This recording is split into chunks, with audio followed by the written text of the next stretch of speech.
Hello বন্ধুরা, তোমরা সবাই কেমন আছো?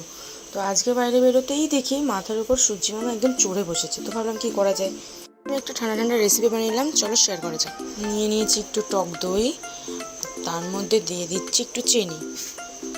চিনিটা দেওয়ার পরে দিয়ে দেবো বিট লবণ। এই হচ্ছে বিট লবণ, বিট লবণটা দিয়ে দিলাম। তোমরা দিয়ে দিতে পারো বিট লবণ, নাহলে এমনি নুন ইউজ করতে পারো। আমি যে আইস কিউবগুলো দিয়ে দিলাম।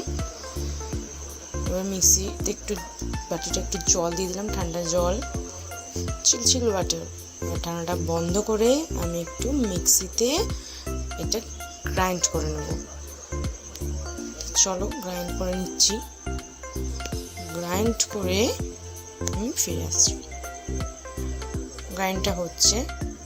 ফাইনালি আমার লস্যি রেডি। চলো সার্ভ করা যাক। ঠান্ডা ঠান্ডা লস্যি আমি গ্লাসে ঢেলে নিচ্ছি। উফ, এই গরমে এই লস্যি জাস্ট ওয়াও! যা গরম বাইরে, তোমরা ট্রাই করতে পারো এরকমভাবে, খুব ভালো লাগবে। বাড়ি থেকেও ছিল না, তো আমি নিজেই টেস্ট করছি, নিজের হাতে বানিয়েছি, অবশ্যই ভালো লাগবে। তো টাটা বাই, সবাই ট্রাই করো।